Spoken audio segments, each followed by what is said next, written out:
Strange news that Joshua Zirkzee is linked with a loan move away from Manchester United to Juventus. Is that actually possible? There's a more real story to this rather than a report of him going on loan to Juventus. And that is what will happen further down the line when United do go out and buy another striker. When we don't drop Bruno Fernandes week in, week out to give other players a chance. Like we said earlier on, are them places taken up front now? And is Joshua Zirkzee happy to just be a bit part player? That's the key question in all of this here right now. But I have got a poll up asking the question, do you think Joshua Zirkzee will survive at Manchester United? Get involved in the chat. We are live. Welcome along to Forever United TV, everybody. Evening show, getting prepared for what is going to be a crazy week. We've already put out content earlier on in the day. Thank you for tuning into that, everybody. We've also got updates tonight on a big decision that's happening tomorrow within the Premier League clubs, which I'm going to talk to you about and sort of dissect as to what's important and why it might be important to Manchester United. I want to talk about Leny Yoro as well and what might happen there with Leny Yoro making his possible return for Manchester United, when that might be. Harry Hamas in the squad this week for Fenerbahce. Plenty to look forward to and plenty to get our teeth into on the positive side as well. But I want to start with Joshua Zirkzee and what the hell is going on and where did this report come from Tutto Sport? Who has been talking? Why is it being spoken about? Well, we said the other day, I can't remember which show it was, I think it was a couple of nights ago, that Manchester United are seriously interested in Benjamin Sesko when he finishes his time at RB Leipzig this season. He stayed for one more year and Sesko will be leaving RB Leipzig at the end of the season. Now, obviously, we put two and two together. There is massive links there with Christopher Vivell, now Manchester United's head of recruitment, obviously, and United will need another striker. The problem we've got, and like we spoke about then, was Manchester United actually being in a decent position to offer Champions League football to a player that can clearly go and take the pick of any Champions League club he wants across Europe, it would seem. He's already having another fruitful season. He is going to be developed even more and will probably cost even more money. Clever business, RB Leipzig. We know this, but what implication does that have for what's happening at Manchester United already? We know that Rasmus Højlund is Manchester United's number 1, number 9. Zirkzee cannot fit into this Manchester United side for me unless he has full control over that number 10 role. And that has been a key problem, I feel, for United this season. Too many chefs in the kitchen. And I feel like the Palace game was prime example. Look, I understand that Manchester United need a squad. We need as many players as possible, and we need squad depth. We need strength in depth. Joshua Zirkzee is that. He gives us something else. One thing he doesn't give us is goals. And sadly, last season at Atalanta, he didn't score. At Bologna, he didn't score that many. And it started off that way. I think he's made 10 appearances this season. He's not had many starts. He's just had 1 goal so far. And some fans are already calling him the new Wout Weghorst, just a different and more expensive Wout Weghorst. I've spoken to many of fans. Now, I like Zirkzee. I think he has got something, and I think the harsh comments from a lot of the fan base are unjust, personally. I know there are some people in the chat right now that don't agree that Joshua Zirkzee has not got it, and I don't think he's going to be able to survive at United, which is why I've put the poll up there. I'm going to let that run throughout the show just to see and gauge where you're at with him. But I think a lot of fans look at Zirkzee and say, where does he fit into Manchester United? That's the big problem with Joshua. I feel like with Bruno in the side, with Mason Mount making his mark, with the form of Eriksen as well, Ahmad's got to be squeezed in somewhere. I don't see where he comes in unless he comes in at number 9, and I just don't think he's going to be able to get the best out of Joshua Zirkzee as an out-and-out number 9. We've seen in the game against Brentford, and we talked about Garnacho in particular in that game, and now there was a couple of times he squared the ball across, there was no one there. Højlund was at fault for not being there, obviously, we've spoken about that. But I feel like he is the only one poacher that we've got right now, Rasmus Højlund. Everyone else is one of them elaborate goal scorers, or one of them silky players. Like Garnacho scores fantastic goals, Rashford's the same. I think Joshua Zirkzee is similar to that as well. I don't see him being that fox in the box type striker that Manchester United need. He's not a goal scorer. And eventually, if push comes to shove, if a new manager comes in or if Ten Hag survives, they know that they're going to need to buy another striker. I just don't know what happens to Joshua Zirkzee if we do, because I've got a feeling that Bruno Fernandes is going nowhere. Yes, he's aging, but can Joshua Zirkzee hang around for 2 years? Is he going to be able to develop his game at Manchester United to a point where he can just go right in and take that position away from Bruno? We want to see it now. We will not see it now because Ten Hag will never drop Bruno Fernandes while he's the captain. And this is the problem. the key area that Joshua Zirkzee is going to play, and Ten Hag said when he bought Joshua Zirkzee that he is a player that gives us something different. Now, is Zirkzee happy to be off the bench? Because as far as I read what Ten Hag is saying there, he'll give you something different off the bench, but he isn't going to be starting him. And that's what I look at, and that's how I sort of gauge where Ten Hag is, the meaning behind what Ten Hag is saying there. I think it is like, don't expect to be playing week in, week out. I've said it many a times before. Not one Manchester United player should think that he can walk straight into that side. You've got to expect to be looking over your shoulder continuously, week in, week out at Manchester United as a standard. But when other players aren't performing well and they're continuously playing and you're not being given a chance, then you start to find issues within and start to find that sort of backlash of players, and they're not fully invested in what you want them to do. I feel like we've got two players that are in the same category in that now, and that is Ahmad and Zirkzee. Zirkzee's just arrived, so we're not going to get any issues from him. We're not going to get anyone kicking up a stink. He understands he has to find his way into this team, but this is a 23-year-old striker. He needs to be hitting the mark now and needs to be scoring goals at this age. Otherwise, he's just going to get left behind. It's sad, but it's true. It may seem over the top, it may seem reactional, but we know what happens with United players. We know what happened with Antony. We've seen what's happening with Ahmad, Jadon Sancho, all of these so-called brilliant players that have come in for big money, just getting left in the wilderness and just deteriorating on that bench at Manchester United because we won't change a system, we won't change a player, we won't give him a proper chance to run a games. Look, Zirkzee needs 4 or 5 games, like everybody, to find his feet. Ten Hag has given it to Bruno Fernandes, rightly or wrongly. He's given it to Marcus Rashford. The same goes for him as well. He shouldn't be getting that game time. He's now finally come into a little bit of form. We're not getting carried away with ourselves yet, of course, but still. He gets that game time, but you know that an Ahmad, a Zirkzee, a Christian Eriksen, you're not going to get that. I say that because Eriksen's had about 4 starts in a row and done really well and then been left out. But I just don't understand Ten Hag's thinking in bringing Zirkzee in, is my question.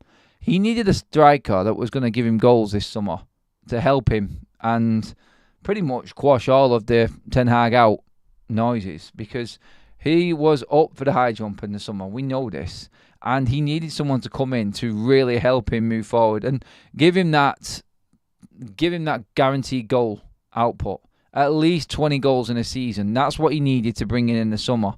Now Zirkzee got 13 in his season at Bologna last season.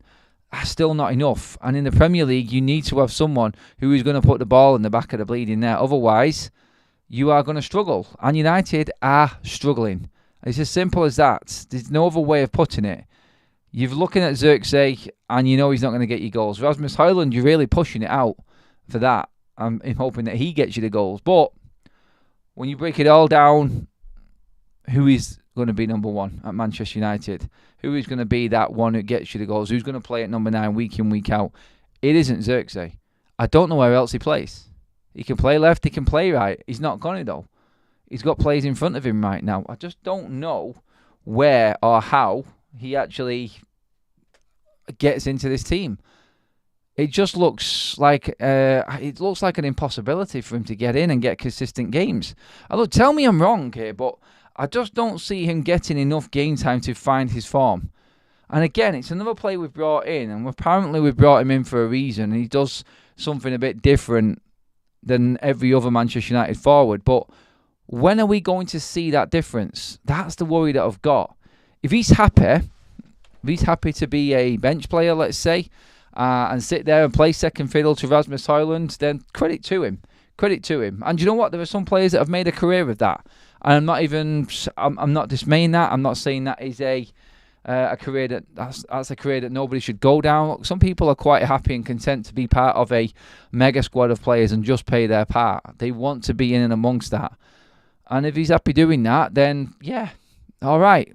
But I just don't think he's that type of player. Watching him last season, playing week in, week out, I think Di Canio's one who's come out and had a big say about him, saying he's just too slow for the Premier League. A lot of people have said exactly the same thing with Zirkzee.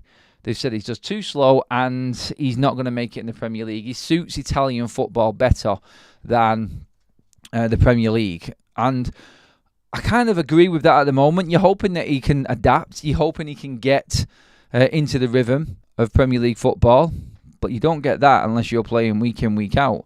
And unfortunately, I don't see how he gets in the side. I really don't. I'm going to come to the comments and see what you're saying about this. First of all, welcome to the Members Club. Great, the mod back in the members section, and that is very important tonight. That was gifted by London, but I quickly just want to say, look, tonight is the members giveaway. Right at the end of the show, someone will be getting 5 tickets to enter tonight's draw for the mega prize. The mega prize, that is a signed Yap Stam shirt. Also up for grabs is a Harry Maguire frame signed shirts, and of course a Diogo Dalot, as you can see on there as well, all fully authenticated with the certificate of authentication.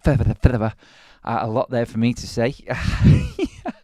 But it is there courtesy of our partners, Football Prizes. The draw is tonight after this show, pretty much 7:30. Your last chance to get a ticket. The link is in the live chat now, everybody. So if you are a member, I'm going to be giving away, out of the members who are in the show tonight, 5 tickets into that draw, which is going to be going down at about 7:30 tonight on the Football Prizes Facebook page. So make sure that you are involved. Make sure you've got your ticket. Spend what you can. Don't spend too much. If you want to just get one, obviously you will be contributing to charity as well if you do buy a ticket, so make sure that you do. I will just pick out one random member out of everyone who's in the actual chat tonight, and this was courtesy of one of our long-serving members, the Honest Tiger. He funded this straight out with one super chat, so give credit to him as well. I'm not sure if he is in the chat tonight. I've not seen him yet, but he donated this prize. We were supposed to do it on Saturday evening with Jay, but it passed and we had a lot more to talk about. So I thought, you know what, we'll just do it on the night of the actual draw. And that's going down tonight. So let's get into the chat on Joshua Zirkzee. By the way, let's just have a quick look at the poll.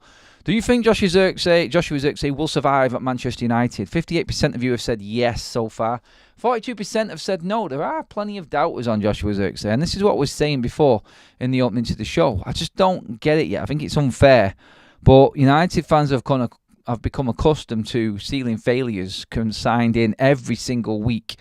And every single summer or every single transfer window. We've seen it a lot. And I think we've just got used to, if a player doesn't hit the ground running straight away, we start to get scared. We start to think that he's going to be another one of them flops. And you know what? I don't think Joshua Zirkzee is. I think he's got more to his game. He is a unit. He is rock solid. And he holds the ball up really well, Joshua Zirkzee. So he has got a lot of qualities. Again, this is on Ten Hag and how he fits him in. I don't know how. He's definitely not in front of Højlund. Højlund has come on. Højlund is looking like a better player.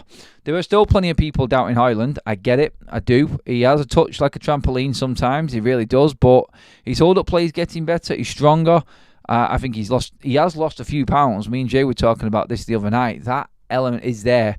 And he is playing a little bit differently. And I talked in the midday show as well about Ruud van Nistelrooy's influence on the likes of Rasmus Højlund. Whether or not he can do the same for Zirkzee, I don't see Zirkzee as a striker. That is the whole problem in this. I just don't see it. Zirkzee was a bad signing and not suitable for us. He's got a talent, but won't get used right here. Sell him, says Ralph. A bit like United fans crying about Zirkzee. You know what, Richie? I don't see why we are. I really do think there is an opportunity for Zirkzee at United. I like him. I think he has got something that no one else in his team has got. And if Ten Hag just gave him that chance and just played him in front of Bruno for one game, I guarantee you would see something in him. And I'm not saying that that's it for Bruno. I'm not. I'm just saying, just mix it up. I think Zirkzee can do a job. I think at number 10, it suits him down to the ground because he brings so many players into play. I think he's a perfect file for Rasmus Højlund. I think he takes the focus off Garnacho and Rashford because you need 2 men on him all the time. There'll be more space for the pace and the flair of them 2 players. And I think he's got a pass. I think he's very, very clever.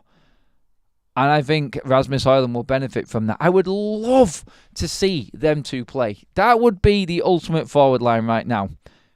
If you wanted to go all out and take a game to an opposition, and don't get me wrong, I'm not turning my back on Bruno Fernandes with this, but for the sake of change and variety, let's just see something different. Put Zirkzee in at 10 with Højlund in front of him, Rashford on the right, Garnacho on the left-hand side. You've got backup there in Antony, Bruno and Ahmad if needed to mix it up. Even Mason Mount when he's fit, or even Christian Eriksen. You know, like, Christian Eriksen is not the future. We've got to talk about Eriksen in the show as well, because there's rumours going around that there is definitely no contract talk going on. He's a goner. I think I asked the question the other day, would you take Eriksen on for a rolling year? A little bit longer. Interesting, but yeah. So you have to build to the future. And I think Ten Hag can... He won't lose Joshua Zirkzee in 1 year, like this season now. He won't ruin him completely, but he won't help him really take off if he keeps playing him the way he is. I think this kid needs game time. I really do. And I think he will be a weapon for Manchester United. And I'm not having that he isn't good enough, because I think he is. I think he just needs... He needs to build up a partnership with someone. I've said many a times, haven't I? That partnership that you can see him building with Rashford. He has got a camaraderie with Rashford. There is something there with them two. We've seen it off the pitch. We've seen it on the pitch. Unfortunately, I don't think we are going to see much more of it, because Højlund is now back. And you know what? This is when United fans said, I was really interested to see what happened with that suspension of Bruno Fernandes. And when it got overturned, as sort of happy as you should be, I think there's a lot of United fans that were like, oh, you know what? I'm actually a little bit gutted that we're not going to see something different. And again, I have to keep saying this all the way through the night. Not that I'm burying Bruno, because I love Bruno, but you've also got to look at the opportunity that's there with other players. And I think it had just fallen into Ten Hag's lap. And the way that things work at United at the moment, you know what? The writing was probably on the wall that United would have stumbled upon to something with Zirkzee in the side, and we would have found a different option. It's a really interesting look on how Manchester United were going to go forwards as they link up with the forwards and everything. So really, I was keen on seeing that. But it was taken away from us because Bruno rightly got his ban overturned. We just want Ten Hag to do something. We want Ten Hag to actually just, you know what? Let's just get out there, try something different. That's all I wanted from him. That's it. Okay, we have got a few other updates coming in, but I want to get a few more of your comments on Joshua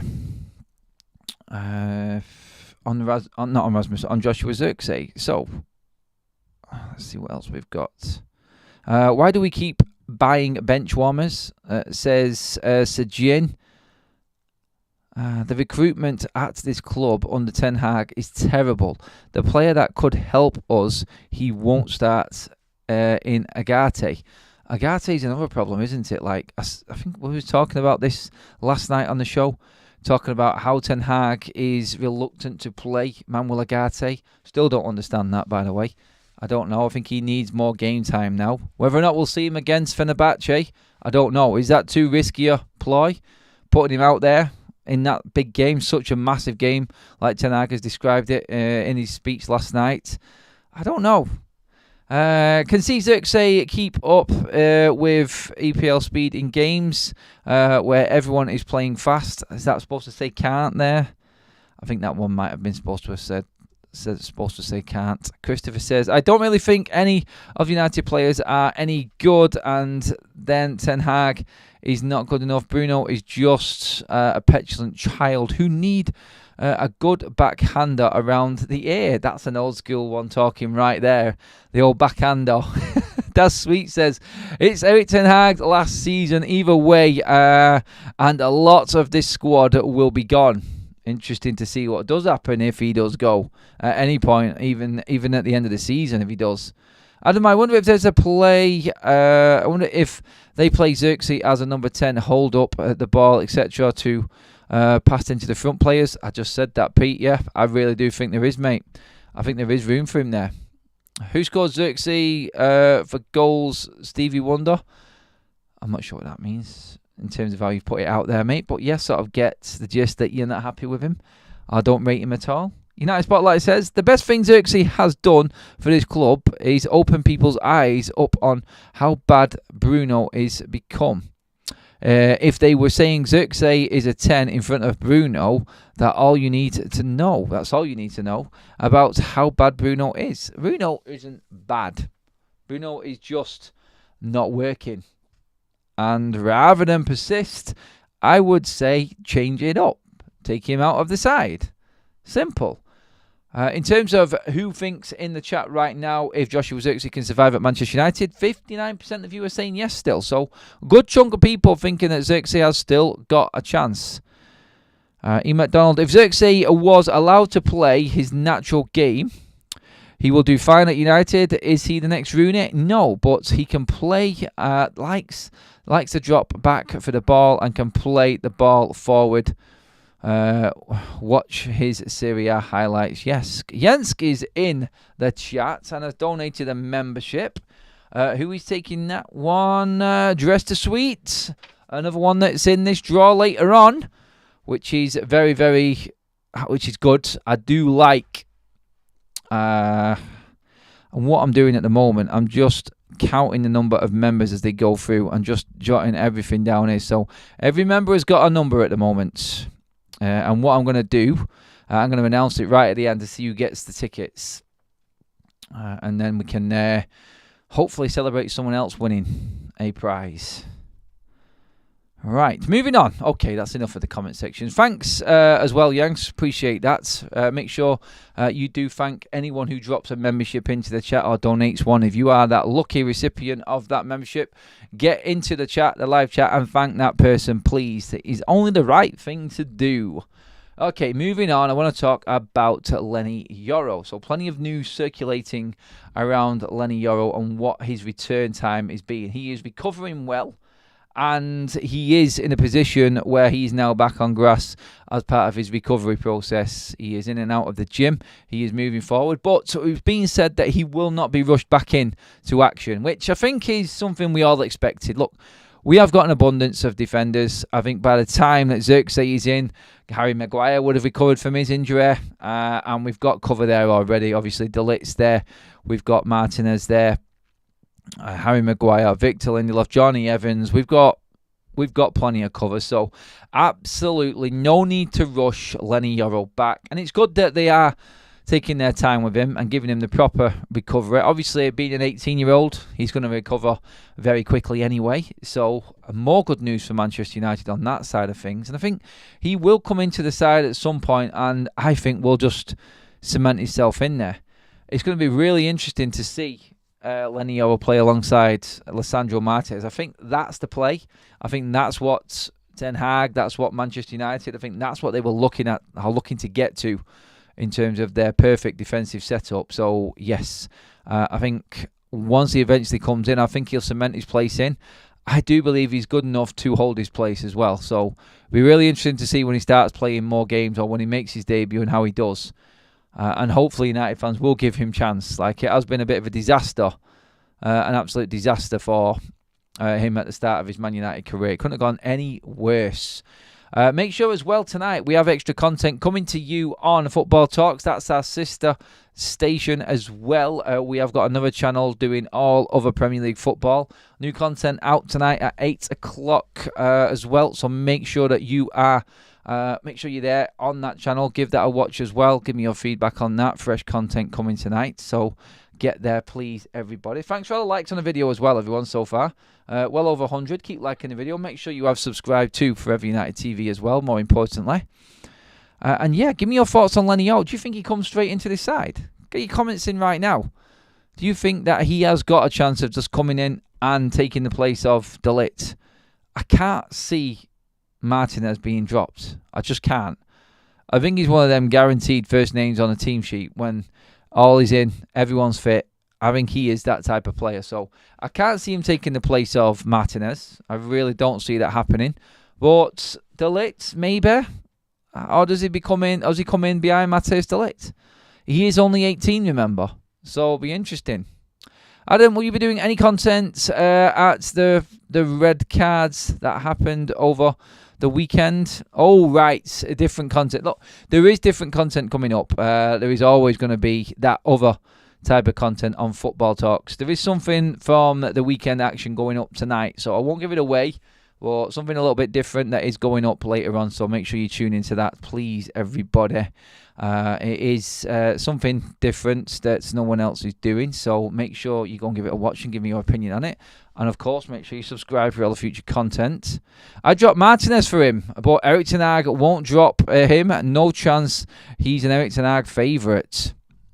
Would you drop Martinez? Would you drop Martinez for Leny Yoro? I don't know. It's a weird one. I don't see it happening personally. But I wouldn't. I'd like to keep Martinez there. I think if you put him in there, the bulldozer that is Martinez, the strong, aggressive player, then the flair player next to him, that extra bit of speed as well, I think Leny Yoro is perfect setup for me. I would drop Erik ten Hag and Martinez, says Jensk. Boxing Straight Talk says, I play Agate, Casemiro and Martinez in centre midfield against Fenerbahce. Okay. I think it's a perfect game for Agate, the Fenerbahce one. I really do. I think it is. Like, right now, if you're going to bring him into any game, I just think that type of European game is set up perfectly for him. And hopefully, we see him play a little bit more. Tony Bond says, I've subscribed to Football Talk, but for some reason, it's not coming up when I search. Yep, it's a brand new channel, mate. That's why. It'll just give it its time. It is circulating. You have to put in Football Talks YT, and then it will come up. So Football Talks YouTube, that is the tag. It will come up under that search, but it still needs a few more videos yet because it is so new that it probably isn't showing up as much at the moment. But yeah, make sure you do. Just click on the link and you're straight there anyway. But the content will be coming up later on tonight, so make sure you're looking at that. Lonan says, I can see him fit in, no problem. Just need to break him in slowly after the injury. There's no rush for him to risk a long-term injury. Well said, Lonan. Totally agree with that. Story says, Yoro is our best defender. I have not seen him in France. I have seen him in France. Different level to any of our defenders. I hope you're right. I have seen them same videos, mate. I've seen him play in the friendlies. He looked he looked more than comfortable, in them friendlies earlier on. Yes, you can say it's only a friendly, but still, to slot right in at the age of 18 in them games the way he did, the way he passed the ball around, composure, carrying on from where he left off at Lille, I do think that we have got a right old gem on there. So but hopefully Manchester United make sure he is looked after and, like being said in the chat there, fully integrated in properly into Manchester United's side. I think that's important. Mr. Dassi Sandero is in. I think Martinez should play as a CDM alongside Agate. We have a tough centre at the moment. We are a soft touch. As for Yoro, very interesting to see how well he can fit in alongside De Ligt. I don't want Martinez in midfield. I don't want any player playing in a position that they don't belong. I don't like round pegs in square holes. You know it's my favourite saying. Just play players where they're most comfortable and where they're going to be given the best opportunity to flourish and become better players. That is the ultimate. And I don't think ten Hag is doing it. So I feel like as soon as you start messing around with Martinez, you'll lose everything that he is. I don't think it's the right move. On to Christian Eriksen, by the way. Yes, news coming out. Eriksen will not be given a new contract at Manchester United, according to reports. A lot of that circulating earlier on this afternoon about Eriksen, and that he won't be offered a new deal, even though he is one of Manchester United's standout performers at the moment, which he is. He is definitely one player that is holding his own and is doing well. So, yeah, looking at that, I just feel like a sensible decision from United. Yes. I would give him an extra rolling year if he wanted it, but you're just hoping that Manchester United have got some form of plan in bringing in someone else. Whether or not that moves into the Zirkzee conversation, because obviously Joshua Zirkzee is in that number 10 role as well, where Christian Eriksen plays. Maybe they're thinking, that's another player gone, but we have got Zirkzee. Bruno is aging. Can they convince Zirkzee to actually hang around, be that utility player that Manchester United need. That's what we've got to look at, I feel. And I think going ahead now into the summer, I think it's going to be interesting to see who does leave, but how many players Man United bring in this summer, because there is a big meeting tomorrow with the Premier League clubs as to how they move forward with the shareholder investment into football clubs. Obviously, this coming from the City case, which they felt they won, which the Premier League said they won, but there was two elements to that case that City definitely did get the verdict on, which is how sort of like fair price trading is with shareholder investment into clubs. So basically, if Manchester City wanted to change the naming rights and one of the companies that the ownership model at City own said, oh, we think it's worth 100 million, that we'll give you that, which inflates revenue prices. Really, the market value and fair market value was at about 30 million. They want to try and stop that. That's the whole argument in it. But it has changed, and the Premier League lost out on that side of it. So there could be a part of this where the likes of City, the likes of Newcastle can then bring in more money, inflate them prices, in fact. But the Premier League clubs will then vote on that, whether that is okay. But there is a thought process in place that will also then be taxed. So if that is done, the tax will go into the financials for PSR, financial fair play. Therefore, a lot more clubs will be running the risk of that dreaded cut-off line and then point deductions and the new PSR system that's coming, which Everton and Nottingham Forest fell by last season with. Make sense? I think it does. So United have to be careful. The next transfer window, the summer one, is going to be huge for United. It's going to be massive because we have to tread carefully and we have to be very, very careful in what we do when it comes to spending. So, yeah, when you're looking at that, I do feel like United are in a position where they just have to look at it. They can obviously benefit from it as well. So Jim Ratcliffe has got money that he would like to invest. So when you're looking at what Manchester United want to happen to Manchester City, it may not be all what you think. Manchester United may want City to get something out of the Premier League because it may give them the freedom to sort of inflate what they invest personally into Manchester United, because before it didn't matter to us because of the Glazers. They never invested a penny. But Sir Jim Ratcliffe has got a lot of liquid assets and cash which he can invest into Manchester United and spend big with. So if the rules change, if City win any more of these sort of breaches of financial fair play or whatever, there is some benefit to other football clubs. So don't think that this is smooth sailing. Everyone wants City to just die away. Not within the ownership models of other clubs. There are benefits that City may bring to other clubs if they are victorious in this. Obviously, we just want City gone and down. But it's not looked at exactly the same way. It's not looked at by the ownership models of these clubs. The fans want, obviously, what they want, which is justice.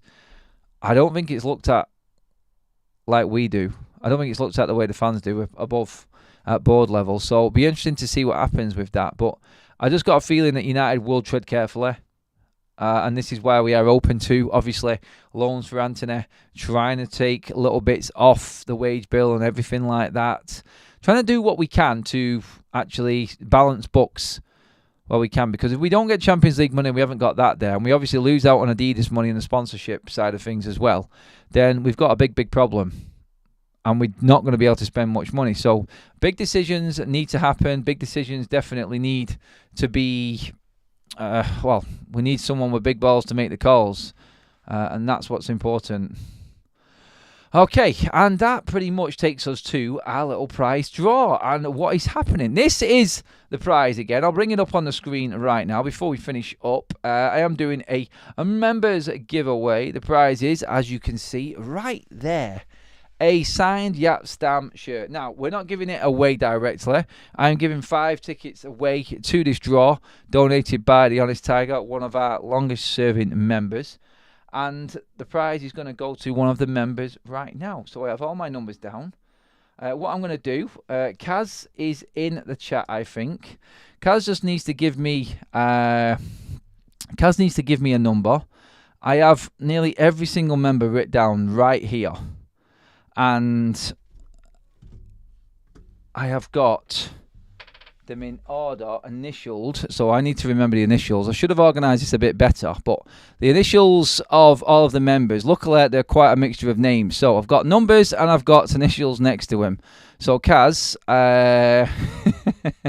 Kaz does run the chat. So Kaz just needs to give me a number. There are plenty of members in here. So I have counted round about 25 members in total so far. I do apologise for anyone that I have missed, but I have got quite a lot. So Kaz just needs to put a number in the chat from 1 to 25. I will look down my list here and tell you which one of the members, they're all in green, I can see them all, which one of them members has actually got the prize. So Kaz, over to you whenever you are ready. I know. Shut up, Tom. That's definitely taken you out of the reckoning now. That has taken you out. Come on, Kaz. Put a number in there. She runs the chat like she says, so we're just waiting for the number.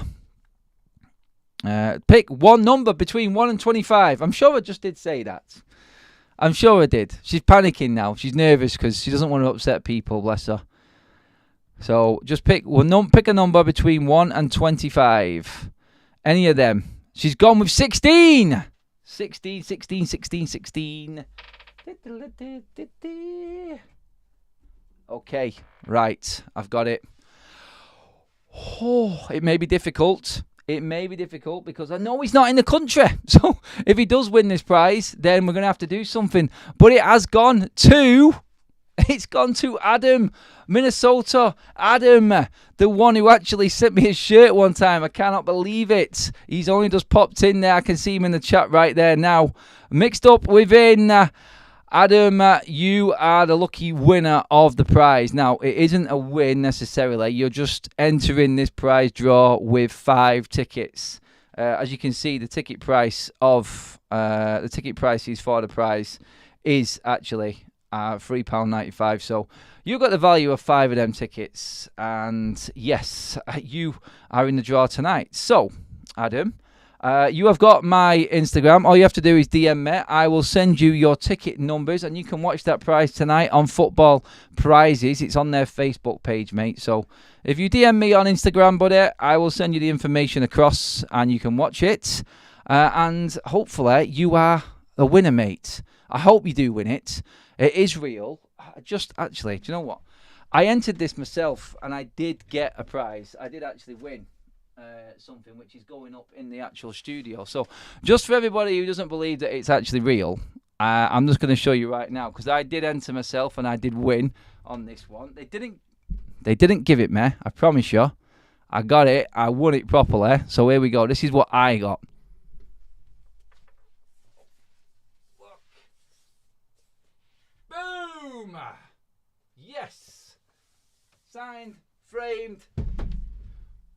Signed and framed, fully authenticated. Sorry, I was talking then without the microphone for any of them sound nerds that come in. I did win a Berbatov and Rooney signed shirt. It's going up in the studio. They didn't give it me because they are partners with the show or anything like that. I can properly tell you that it was won through just buying tickets. I do like to buy myself because the prizes are absolutely mint, honestly. That's Mancunian for amazing. And yeah, very quick delivery. So we will sort something out for Adam because I know you're over in the States. So I will have to get into the sponsors if you do win and sort of twist their arms for a bit of airmail. But yes, that is the show. Hopefully Adam is a winner. I will be back in the morning, obviously, 8 o'clock with your morning update, everybody. Make sure it does match the studio, Stu. I like that, Roddy, as well. And I will be back with all of your updates later on. I'm flying across to the United View in a minute, and make sure that you do tune in to Football Talks tonight, our other channel. The link is right there, guys, in the description of this video. Go and give it a watch. The football content on Football Talks is out tonight. But that's it. Thank you, everybody. Thank you, new members. Thanks for all the donations. Thank you again to the Honest Tiger for donating them tickets for this tonight's prize on Football Prizes. Thank you, everyone. I will see you in the morning. Have a fantastic evening.